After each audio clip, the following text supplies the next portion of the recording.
அனைவருக்கும் வணக்கம். ஸ்ரீ மகா பெரியவா சரணம். இன்று ஸ்ரீ மகா பெரியவாளின் திருவிளையாடல். ஸ்ரீ கணேசாய நமக, ஸ்ரீ சரஸ்வதியை நமக, ஸ்ரீ குருப்யோ நமக. ஸ்ரீ லலிதா சகஸ்ரநாமம் அம்பிகையை கம்பீரா என்று அழைக்கிறது. அதாவது ஆழம் காண முடியாதவள் என்று பொருள். அத்தகைய பராசக்தியான காமாட்சி மனித வடிவான பெரியவரையும் அவரது செயல்களையும் எவராலும் ஆழம் காண முடியாது. நிகழ்ச்சி முடிந்த பிறகே அதன் முழு பொருளும் விளங்கும். அத்தகைய லீலைகளில் சிலவற்றை பார்க்கலாம். பெரியவரின் பக்தர் திருக்கூட்டத்தில் திருவாரூர் கமலம் அம்மாளும் ஒருவர். ஸ்ரீ வித்யா உபாசகியான அவர் பெரியவாளை சாட்சாத் அம்பிகையாவை தரிசித்து உபாசித்து அருள் பெற்றவர். மெரைன் இன்ஜினியரான அவரது இரண்டாவது குமார் திரு ஸ்ரீதர் அவர்களும் குடும்ப சுபாவப்படி நடமாடும் தெய்வத்திடம் அளவிலா பக்தி கொண்டவர். இவரது மனைவி, குழந்தைகள் என்று அனைவருக்குமே ஒரே புகலிடம் காஞ்சி மகானின் திருப்பாதம்தான். ஸ்ரீதருக்கு கனவில் பெரியவாள் வந்து ரூபாய் 6000 கொண்டு வருமாறு உத்தரவு கொடுக்க அவரும் பணத்தை எடுத்துக்கொண்டு குடும்பத்துடன் காஞ்சி சென்றார். பெரியவர் யாத்திரை செய்யும் காலங்களில் அவரது வாகனமான மேனாவை சுமந்து செல்லும் போகிகள் என்ற திருக்கூட்டத்தை சேர்ந்த கண்ணையா என்பவர் ஸ்ரீதர் குடும்பத்தினரை வரவேற்று, நீங்கள் மாலையில் வருவீர்கள் என்று காலையிலேயே எஜமான் சொன்னார் என்றார்.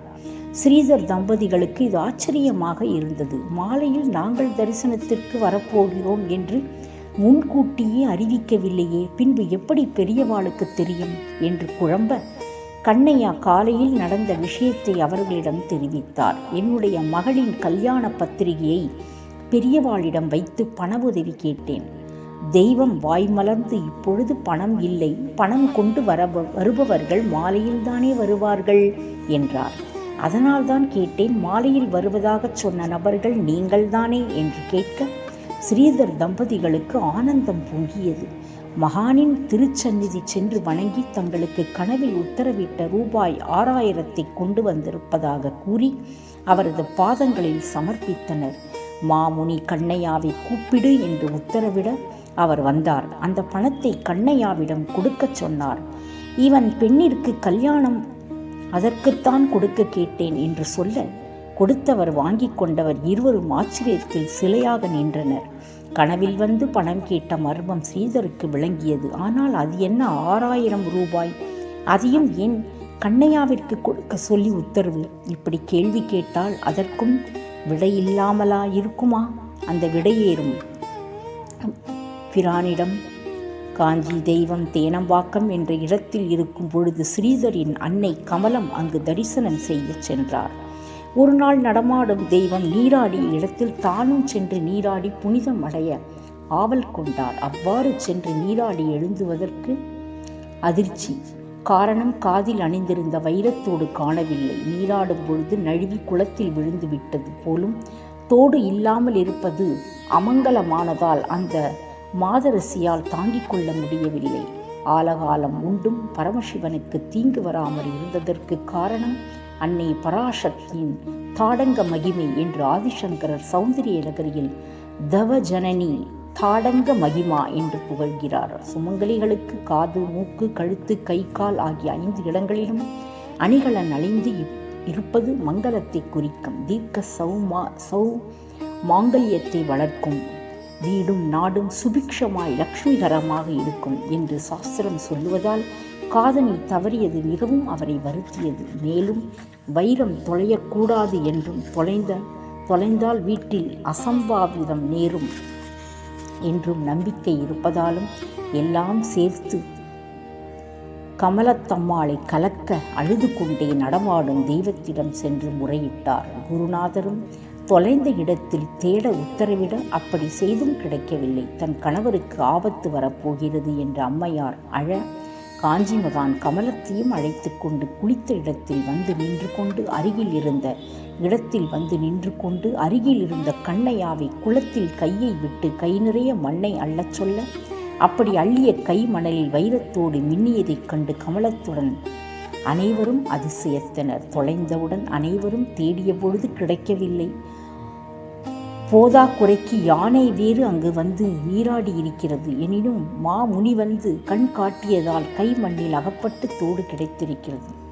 அதிசயத்தில் மகிழ்ந்த மங்கையிடம், பெரியவா, கண்ணையாதான் எடுத்து கொடுத்தான், அவன் ஏழை, அவனுக்கு ஏதாவது பணம் கொடு என்று கூறி சென்றார். ஆனால் அந்த சமயம் கையில் பணம் ஏதும் இல்லாததால் கமலம் கண்ணையாவிடம் பிறகு தருவதாக கூறினார். ஆனால் வாழ்நாள் கடைசி வரை தரவே இல்லை. இது கொடுக்கக்கூடாது என்று எண்ணத்தால் அல்ல, ஏதோ மறதி விட்டு போனது. இருவரும் அதை பெரிதாக பொருட்படுத்தவில்லை. ஆனால் வாக்கு தவறாத சத்திய சந்தனான பெரியவர் சும்மா இருப்பாரா? பல வருடங்கள் முன்பு கண்ணையாவிடம் கமலாம்பாள் பட்ட கடனைத்தான் இன்று வட்டியும் முதலுமாக அடைக்கச் செய்தார் போலும். அது சரி, கமலம்மாவிற்கு 3 பிள்ளைகள். அதில் நடுப்பிள்ளையான ஸ்ரீதர் கனவில் வந்து ஏன் கண்ணையா கடனை அடைக்கச் சொல்ல வேண்டும் என்று வினா வருகிறதா? அதற்கும் காரணம் இல்லாமலா இருக்கும்? கமலம்மாள் காலமானதும் நகைகளை பிள்ளைகளுக்கு பாகம் பிரித்ததில் ஸ்ரீதரிடம் வந்தது வைரத்தோடு. இதற்கு மேலும் காரணம் வேண்டுமா? நடமாடும் தெய்வத்தின் கணக்கு என்றாவது தப்புமா? ஸ்ரீதர் தன் பெரிய மகள் ஸ்ரீ வித்யாவிற்கு திருமணம் செய்ய நினைத்து ஜாதகம் விநியோகம் செய்தார். ஆனால் பல வரன் வந்தும் திருமணம் நடக்கவில்லை. எதனால் தட்டி போகிறது என்று யோசித்த தம்பதிகள் தங்கள் தவறை உணர்ந்தனர். எந்த ஒரு காரியமானாலும் பெரியவரின் பாதத்தில் வைத்து வணங்கி தொடங்குபவர்கள் பெண் ஜாதகத்தை எடுத்தும் மகானை வணங்கத் தொடங்கவில்லை. குரு அருள் இல்லாததால் தான் தடை என்பதை உணர்ந்து உடனே பெண் ஜாதகத்துடன் காஞ்சி சென்று மகா சுவாமிகளின்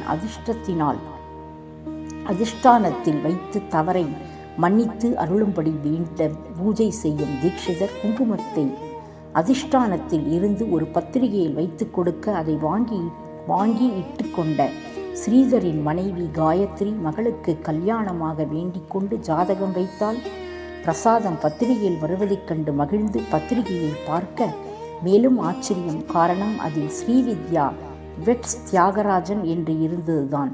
தனது பிரார்த்தனைக்கு செவிசாய்த்து அசிரிரி போல் குருநாதன் ஆசை சொல்வதாகவே அகம் மகிழ்ந்து வீடு திரும்ப அண்ணா நகரிலிருந்து ஃபோன் கால் வந்தது.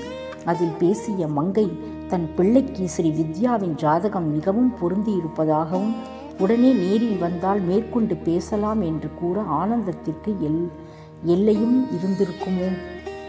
அத்தோடு முடிந்ததா? அருள் இல்லை. மேலும் தொடர்ந்தது. அங்கு சென்றால் பையனின் தந்தை திருவாரூர்காரர், ஸ்ரீதருக்கு ஆசிரியராக இருந்தவர். எனவே குடும்பத்தை பற்றி விசாரிக்க தேவையில்லாமல் இருந்தது. இருவருக்கும் மிக மிக